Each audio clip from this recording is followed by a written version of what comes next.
Därför att det är ett sånt sällsynt vedervärdigt system. Att på grund av människors hudfärg döma dem till en mycket sämre tillvaro. Och det är en skam för världen så länge detta består. 90 000. Ja, det är mord på Sveavägen. Det var en slakt. Och det var en slaktare. Det var en bödel som visste precis vad han ville. Han blev inte skjuten som statsminister. Han blev skjuten som privatperson. Polisen säger att mordet av allt att döma var mycket noga planlagt. Och alla personer med walkie-talkies på varsin sida om Sveavägen som man hörde liksom. Jag trodde att man i mordutredningar alltid gjorde bandade förhör med de väsentliga personerna som har funnits på platsen och som är viktiga. Makalöst ointresse. Och det är klart att man försöker liksom suggerera sig fram till att få ihop bilderna om man var säker på att det var dem, så vill man ju få det att överensstämma med sitt eget vittnesmål. När sanningen om det här kommer fram så kommer det svenska samhället att förändras i grunden. Sydafrika, vilket jag personligen tycker är ett ganska intressant uppslag med tanke på att det är en ganska konkret motivbild. Det pratas mycket om Sydafrika och det är flera personer som har tagit kontakt med oss och haft intressanta synpunkter på det här uppslaget. Fick Craig veta att Palme var nyckelpersonen i att ena sydafrikanska anti-apartheidrörelsen. Det var min tanke och det har jag trott allt sedan dess. I förra delen gick vi igenom omständigheter i Bibeln kring mordet.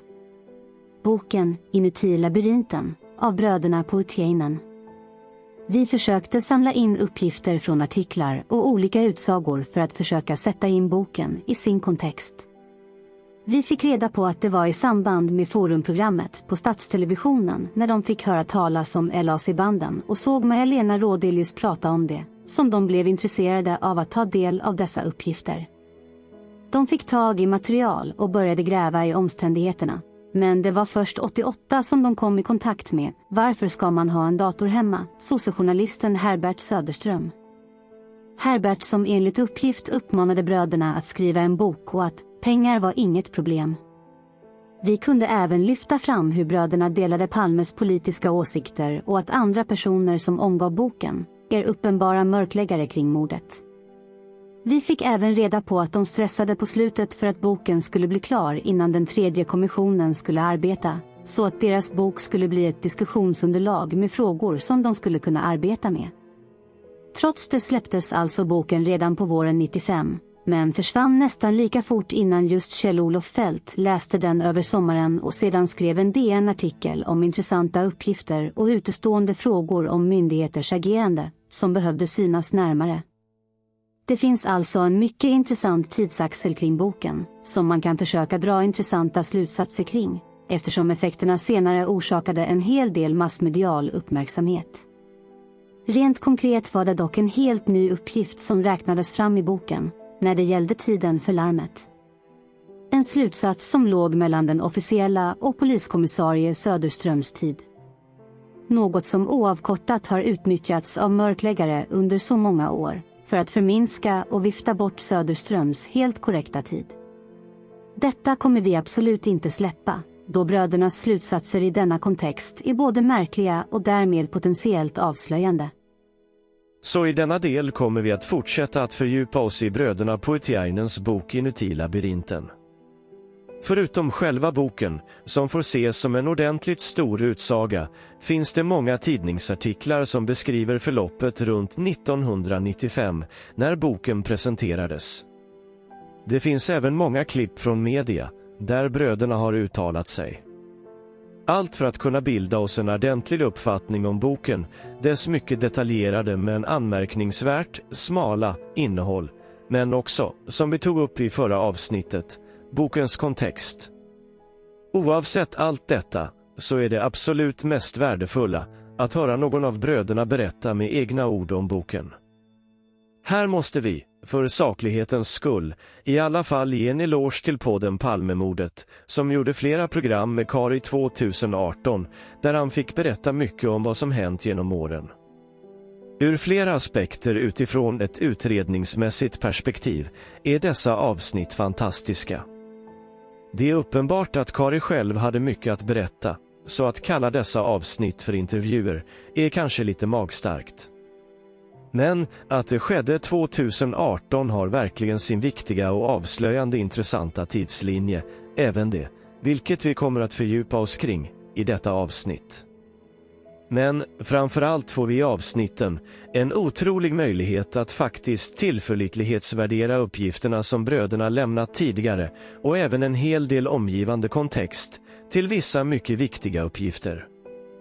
Det går också att dra slutsatser om vad som senare hänt och som Kari kan tillämpa sin tidigare information, kunskap och erfarenheter på. Kort sagt är det fantastiska program. Kari är en intressant person.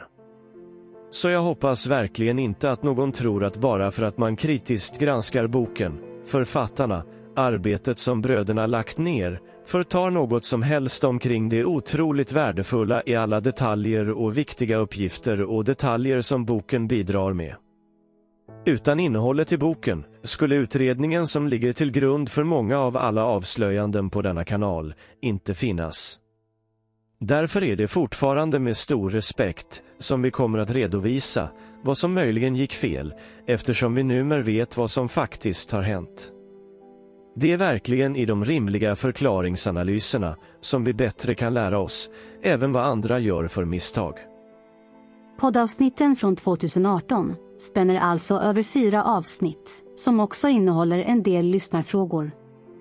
Något som verkligen blir tydligt är, som vi tidigare tagit upp, hur mycket Karis egen personlighet avspeglas i både boken och hur han ser på uppgifterna i största allmänhet. Det märks att Kari är både lärare och intresserad av forskning. Det ger honom ett vetenskapligt, objektivt och kritiskt perspektiv. Det handlar om att argumentera för eller emot. Det handlar om att bygga argument på faktiska uppgifter. För någon som också är vetenskapligt bevandrad finns det redan här en trovärdig uppfattning att bygga vidare på. Det är verkligen så att förhållningssättet, som lyser igenom i Karis resonemang, är precis det som bygger upp trovärdigheten i boken, även om uppgifter och slutsatser kan vara felaktiga. Märk väl. Trovärdighet är inte samma sak som sanningshalten, som just i denna kontext kan vara viktigt att poängtera. Skillnaden är nämligen motiv och ambition. Kari är troligen inte en person som avsiktligt och medvetet har mörklagt sanningen. Här är just uppgifter i boken otroligt bra exempel på hur man särskiljer detta. Personligen är jag övertygad om att Kari skulle förstå vad han gick fel om han bara får rimliga och vettiga underbyggda förklaringar, i kombination med att han totalt kan släppa sin vurm för sossarna. Något som jag kan nämna att jag sedan länge försökt dela med Kari, utan någon framgång. Om det säger något, får andra värdera och bedöma själva. Samtidigt blir det även intressant när Kari berättar om intresset för andra stora händelser, som mordet på John F. Kennedy, vilket även gör att han har skaffat sig kunskap om andra stora olösta politiska händelser runt om i världen, som kan vidga synsättet, även kring Palmemordet. Eftersom det är omöjligt att spela upp klipp från podden som hjälpmedel för argumentationen utan att bli anklagad för stöld och utmålad som kriminell, så rekommenderas alla att själva lyssna på avsnitten när Kari berättar med egna ord. Men jag ska försöka plocka ut de guldkorn som jag anser vara mycket relevanta kring Palmemordet. Redan i inledningen så bekräftar verkligen Kari drygt 25 år gamla uppgifter om att boken kom till på uppmaning av Herbert Söderström. Att det var han som såg till att den blev av. Han visade sig vara intresserad. Han ville att det skulle vara en vitbok med olika teorier, men ville inte bli associerade med konstiga spår. Han skulle ordna med publicering. Att Kari skulle lägga ner ett år på boken. Kari nämner också att han fick möjlighet att ha kontakt med en person som sett materialet i utredningen, vilket innebär att bröderna själva inte hade tillgång till allt. Vilket man kan få intryck av när man läser boken. Redan här var alltså källmaterialet grindvaktat. Det var Jörn Svensson, V, som varit delaktig i kommissionsarbete, som stod för den delen. Och vi vet ju hur överslätande och mörkläggande som kommissionerna arbetat genom åren. Jörn som sedan märkligt nog skulle skriva ett efterord till boken, som i slutändan till och med dissade de tidigare kommissionernas arbeten, trots att han själv varit ledamot i en av dessa, Edenman-kommissionen. Kari berättar om allt strul i samband med att boken skulle släppas och att det till slut slutade med att de fick starta ett eget förlag, Grimur förlag, efter Islands hästar, för att lyckas. Vidare bekräftar sedan Kari alla turer om vilka som skulle granska och recensera boken, som vi tagit upp tidigare, mörkläggarna, polisen Leif G.W. Persson och Stadsradions Jan Mosander. Lustigt nog är det sällan som några av alla de som uttalat sig om boken som kommit med några förklaringar kring alla de motsägelser som finns i den. Är inte det märkligt? De flesta bara hänvisar till att boken är bättre än kommissionernas arbete. Vad säger egentligen det om kommissionerna, som flera av recensenterna varit delaktiga i? Kari berättar om hur han mitt i natten blev uppringd av Fredrik Virtanen, som skulle ha en bild, till varje pris som helst. Eftersom DN skulle skriva om Fälts uppmärksamhet av boken. Men som sedan bara resulterade i en liten infälld bild. Har man möjlighet att försöka verifiera detaljer i Karis utsagor så stämmer verkligen allt in. Även recensionen av P.O. Enquist finns väl dokumenterad. Kari redogör även en hel del om allt som hände när Fält lyfte fram boken, men det kommer vi att ta upp i en kommande del. Som vi redan tidigare tagit upp, är det mycket intressant att Kari även berättar om det stora intresset för mordet på Robert F. Kennedy i Dallas 1963. Hur Kari börjat förstå mer om hur olösta mord på framstående politiker kan ha andra orsaker bakom. Kari är också väldigt öppen med att han från början hade 100% förtroende för polisen, vilket rimligen antas då senare inte vara lika högt. Vidare berättar Kari om alla turer med bandet de begärde ut, och de märkliga uppmaningarna som "Vi vet vilka ni är, hoppas ni hanterar det här korrekt". Bara det gör ju att man förstår att det är inte den öppna, transparenta sanningen som det handlar om när det gäller materialet runt utredningen.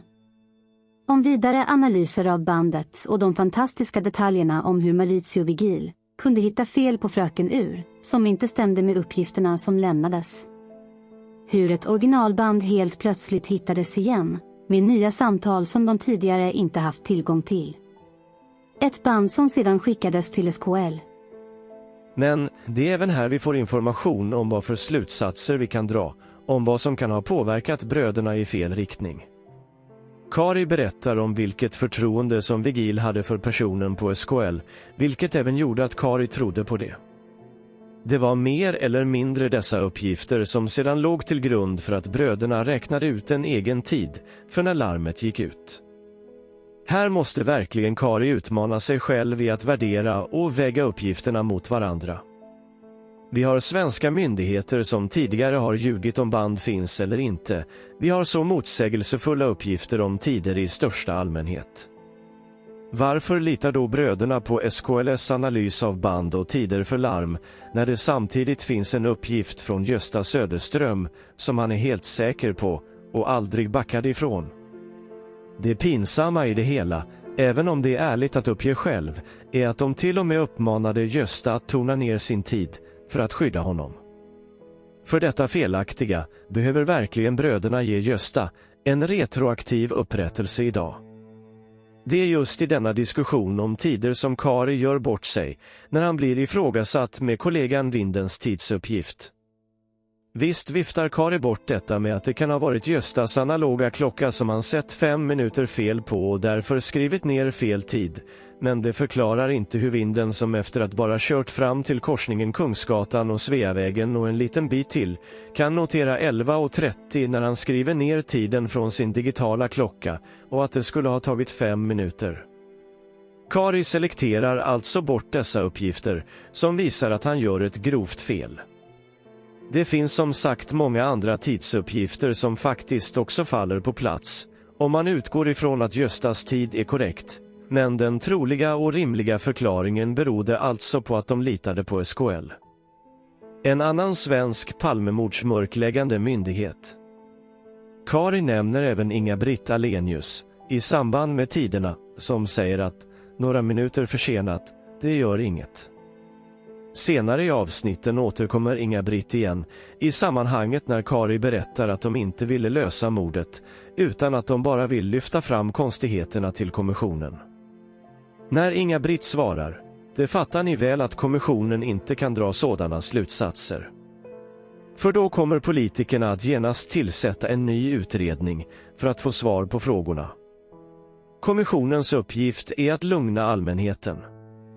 Något som sedan Axberger lyfter fram att Inga-Britt kanske bäst vet. Säger inte detta det mesta om vilka överslätande låtsasaktiviteter som de 3 kommissionerna innebar? Där den nuvarande rikspolischefen Petra Lund även ingick. Precis som det lyfts fram i boken så har 3 statliga utredningar granskat polisens arbete. Först juristkommissionen 1987, sedan parlamentarikerkommissionen 1988 och slutligen granskningskommissionen 1995 till 1999. Men ingen av dessa har varit oberoende av staten. Kari berättar även om de officiella sanningarna, att poliserna och ledningen var helt paralyserade, men ingen som bröderna pratade med uppgav det själva. Är inte det märkligt? Hade inte det varit en lite ärlig och lättillgänglig förklaring och lögn, om man ändå ska mörklägga en sanning? Eller är det så enkelt och rimligt att ingen vill ta på sig att ha tappat sig i arbetet för någon annans mörkläggning? I flera av de motsägelsefulla uppgifterna som personer lämnar, som de intervjuar, så märker man att Kari förstår att det bara är efterkonstruktioner, ofta med tekniska bortförvillande begrepp. Hur uppgifter blev efterregistrerade, att det inte var ovanligt. Hur märkliga uppgifter i IM-listorna inte ens kunde stämma, eftersom man inte kan beordra samma bil till 2 olika ställen. Hur vissa poliser var spända och inte ville prata med dem. De som inte ville bli granskade. Kari redogör för att det tog 5 år att skriva boken och i början var de 2, men att han sedan fick göra det mesta själv. Även en sådan sak kan ha spelat in i att man inte längre är 2 kritiska personer som kan förstå när felaktiga slutsatser dras. Samtidigt kan det då varit lättare att påverka Kari att boken skulle få en viss riktning och ett anmärkningsvärt urval genom de som bekostade den och de källor som omgärdade Kari. En annan mycket intressant sak är när Kari berättar om norrmannen som ville berätta om Stay Behind och kontaktar Kari 2005. Hur Kari blev intresserad och det var snack om att översätta och korta ner boken, men att Kari trots det valde att tacka nej för att han bara har ett liv. Det tyder i alla fall på en karaktär i vad man företar sig i livet. Att Kari senare i samtalet återkommer till detta flera gånger, i kombination med att han aldrig tror att mordet kommer att lösa sig, säger en hel del om vad han på senare år faktiskt förstår ligger bakom i den mörkläggning som han själv varit offer för eller delaktig i. Även om nu Kari gör det vanliga misstaget att koppla själva mordet till Stay Behind, så säger han samtidigt att skydda den organisationen skulle kunna förklara varför saker har mörklagts. Hoppas att ni tar in det ordentligt. Kari har alltså redan 2018 lyft fram att en rimlig orsak till mörkläggningen skulle vara Stay Behind. Allt detta blir också väldigt tydligt när han totalt och otveksamt dissar alla oskyldigt utpekade ensamma galningar som genom åren blivit drabbade. Här händer även viktiga saker i en mycket intressant diskussion som föranleds av uppgifter som Kari fick från vittnet Anna Hage. Det som handlar om vad Anna berättade för Kari om hur gärningsmannen sprang. Att det inte handlade om en ung grabb, för det ser man på stilen, han sprang mjukt som en panter. Ta verkligen in det som Anna beskriver, därför att det, tillsammans med vittnet Morelius uppgifter om att gärningsmannen sprang smidigt, stärker uppgifterna om att det kan vara en iskall yrkesmördare från Selous Scout i södra Afrika och absolut ingen ensam galning. Men, märk väl, vad som händer då, 2018, När den mörkläggande podden arbetar som hårdast med att plantera Engström som gärningsman, hur de direkt drar upp Engströms språngmarsch in på Tunnelgatan och helt enkelt försöker övertyga Kari om att det kan ha varit han.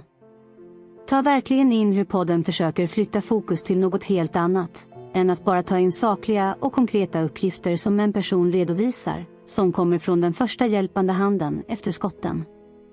Det är även precis sådana konkreta detaljer från de mest trovärdiga vittnena som avslöjar hela skenutredningens påhittade narrativ om elefant och rullande stilar som hittats på under resans gång för att peka ut oskyldiga syndabockar.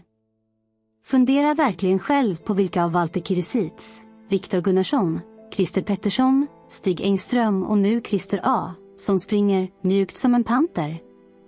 Fundera också på hur podden aktivt försöker övertala kritiska personer med vem klägget för stunden vill ska vara den utpekade gärningsmannen.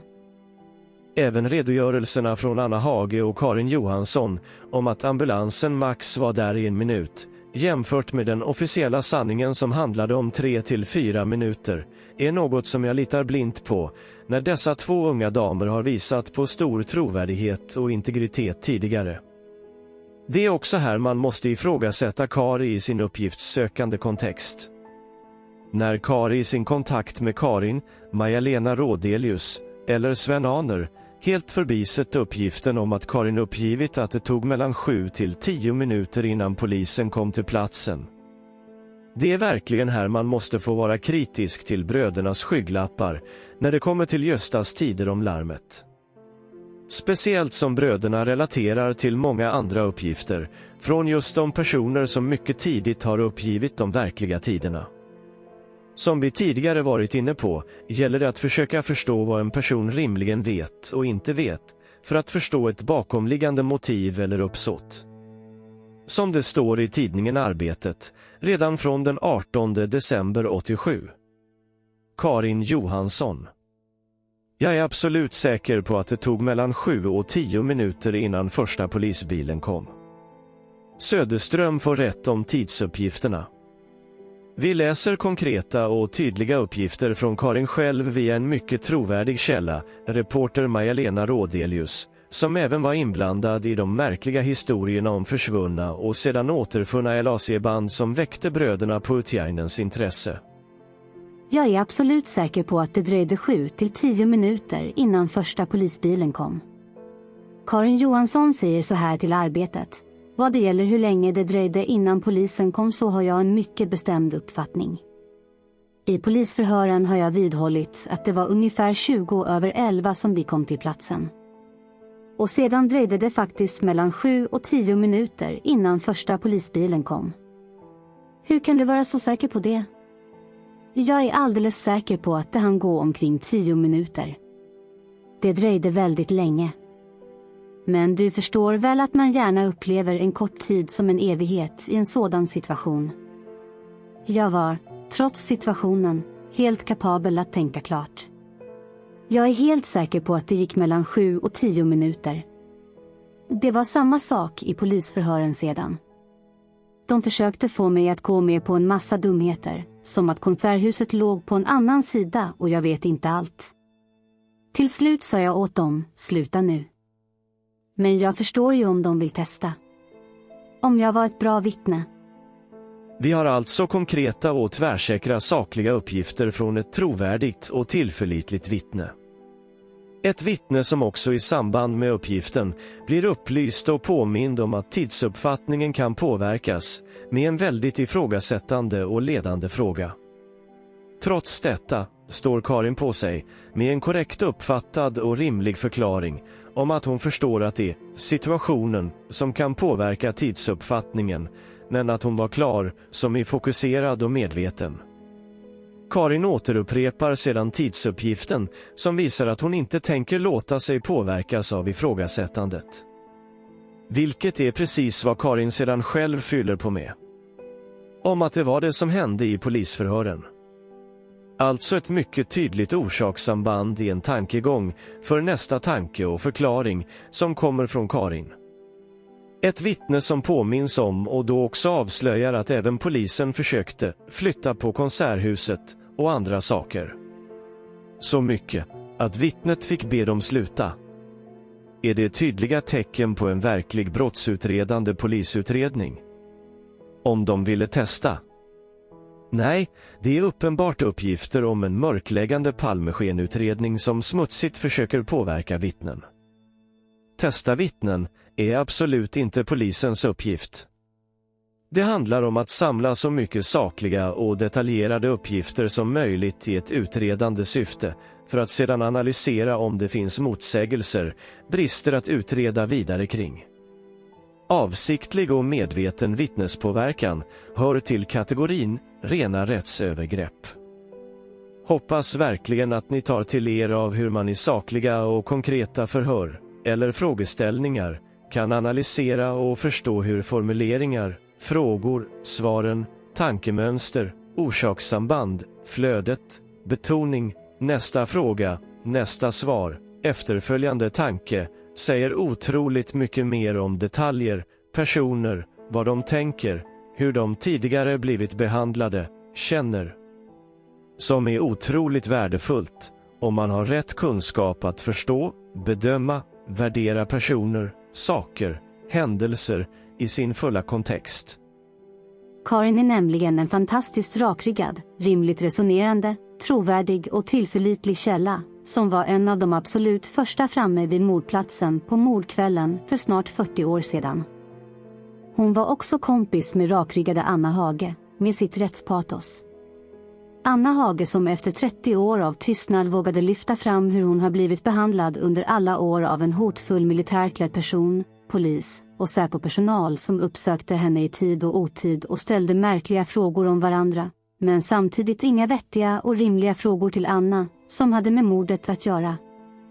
Annas vän från mordkvällen Karin Johansson, som var framme vid mordplatsen strax efter Anna. Karin som försökte lugna en uppriven Lisbeth, som försökte putta bort en livräddande Anna, samtidigt som hon sprang fram och tillbaka och viftade på uppmärksamhet och pratade om operation. Precis som om att hon redan visste om att det fanns många fler och riktig hjälp i omgivningen på Sveavägen. Karin som inte direkt var upptagen med andra aktiviteter som kan ha påverkat tidsuppskattningen. Karin som också har märkliga erfarenheter från märkligt agerande förhörsledare under polisförhören. Fundera över vilka imponerande unga tjejer det fanns på den tiden och samtidigt hur de blivit behandlade genom åren. Och precis som Gösta har de haft rätt hela tiden. Omkring 9 till 10 minuter tog det innan Gösta, den första polisen, var på plats. En lektion i saklig och konkret tolkning av otroligt viktiga och relevanta vittnesuppgifter, baserat på vittnespsykologisk kunskap i folkbildningens tecken. Märk väl hur denna uppgift, analys, kunskapsbaserat resonemang och värdering skiljer sig från andra YouTube-kanaler.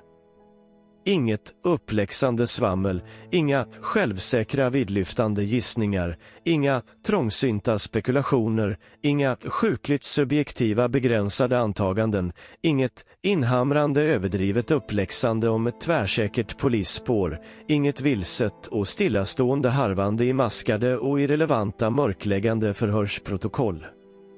Inga olika scenarier, inga uppenbart motsägelsefulla tidsredogörelser, inget teatermord, inga skådespelare, inga ljudförvrängningar, inga spökröster, inga meteorologer, ingen stege till någon klocka på Saab, inget killarna, inga galna foliehattsresonemang.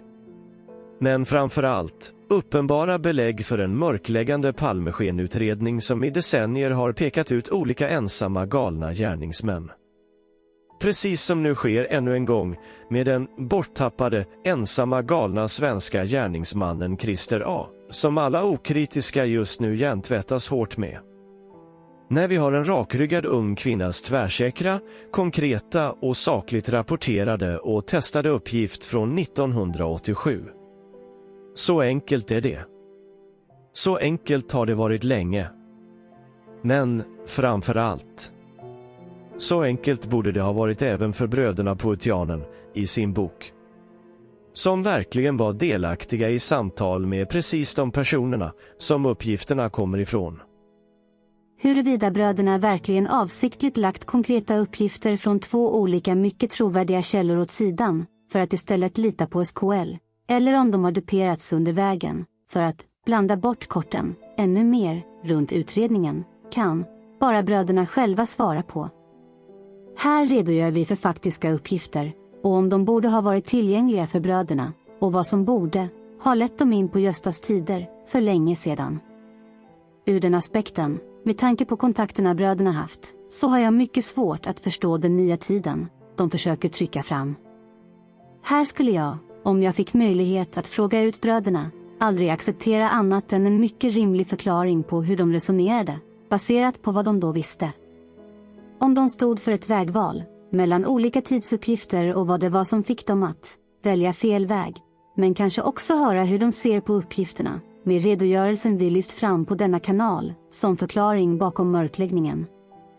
Om huruvida brödernas socialdemokratiska politiska syn spelat in, eller om det var Herbert Söderström eller andra som tyckte lanseringen av en ny larmtid var en bra kompromisside inför kommissionsarbetet, hoppas jag att vi kan få klarhet i någon dag. När det sedan gäller vittnet Jeppsson och hur mycket bröderna grävt där, så svarar Kari ärligt att de inte lagt så mycket fokus på det. Som alla nu vet, var det nästan helt avgörande för att verkligen förstå vad de borttrollade 6 minuterna tagit vägen, men förklaringen kan mycket väl ligga i att bröderna hade sitt fokus helt på polisens agerande och vad som hände i ledningscentralen. Vilket talar mycket för att de faktiskt avgränsade sig till viss del när det gäller vissa tidsuppgifter, även om det absolut är en av de genomgående viktiga kartläggningarna som gjorts i boken. Dilemmat blir dock att i gränslandet mellan oskyldiga indragna vittnen och polisens agerande finns ännu mer avslöjande omständigheter som kan ha klargjort saker ännu bättre. Vidare berättar Kari en mycket viktig detalj som jag tidigare inte tänkt på. Det märkliga är att när preskriptionstiden för mord togs bort så brukar alltid sådana ändringar aldrig gälla för redan begångna brott. Alltså inte retroaktivt. Det ska bara omfatta nya brott, så alla har möjlighet att rätta sig efter aktuell lagstiftning. Alltså skulle det inte ha omfattat Palmemordet, som redan begåtts. Ännu en mycket avslöjande märklighet, som tyder på att Palmemordet skulle fortsätta att mörkläggas, genom att inga dokument från utredningen skulle kunna lämnas ut. Annars hade utredningen lagts ner efter 25 år och vi hade kunnat få reda på vem gärningsmannen var, eftersom han inte kunde straffas. Någon förhandling om amnesti hade då inte behövt komma på tal. Vilket jag menar var det som åklagare Christer Petersson hade i planen i samband med det kommande beskedet i åtalsfrågan. Kari tar även upp det som handlade om råttan i pizzan, som Marasin sedan förnekade att han sagt, när de bjöd in alla privatspanare till offentligt förhör, som skulle få presentera sina olika teorier. Här visade verkligen bröderna på integritet, när de inte ville klumpas ihop med många andra, med helt stolliga teorier. Vilket ledde till att de fick lyfta fram sina uppgifter i civildepartementets lokaler istället. Något som säkert låg till grund för att andra privatspanare undrade om inte bröderna gick sossarnas ärenden. Visst fanns det ett mer grundligt arbete i brödernas bok, men att tydligt ta avstånd från alla de andra som också ifrågasatte svenska politikers och myndigheters agerande är ändå ett märkligt ställningstagande i kontexten.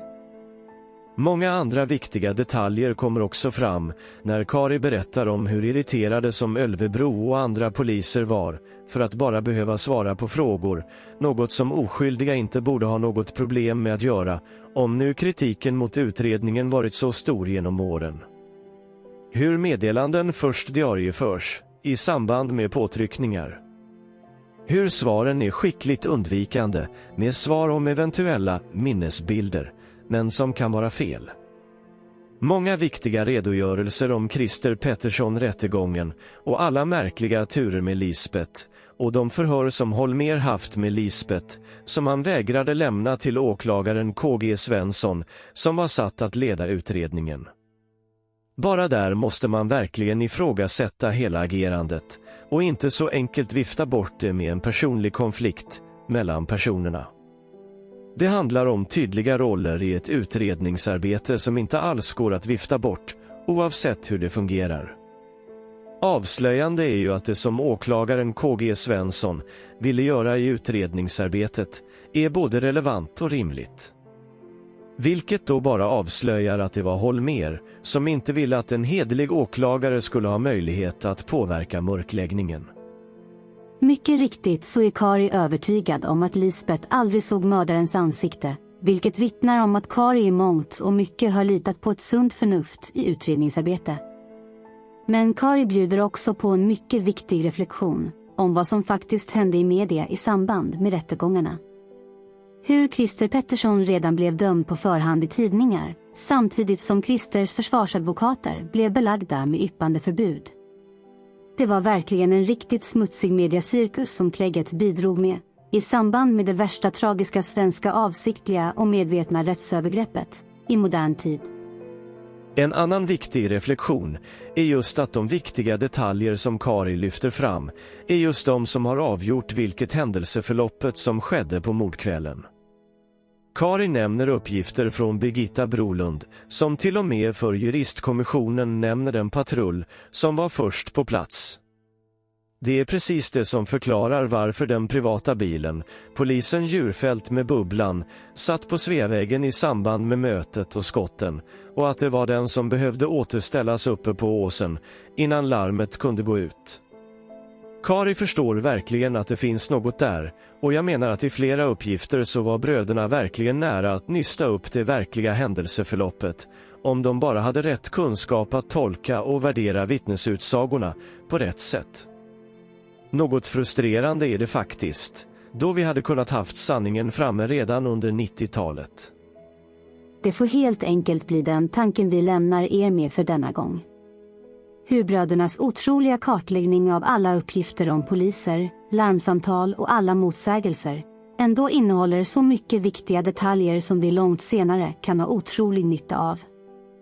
Man kan verkligen förstå hur frustrerande det måste ha varit att aldrig få svar på frågorna som de lyft fram. Det är ju trots allt polisernas ageranden som blir helt rimliga om man bara lägger ihop den topphemliga Steiberhindövningen som Kari också pratar om, så långt senare. Även om de inte behöver vara inblandade i själva mordet för det. Vi fortsätter med mer intressant information i nästa del, för att det inte ska bli för mycket korvstoppning, med risk för att avgörande uppgifter missas.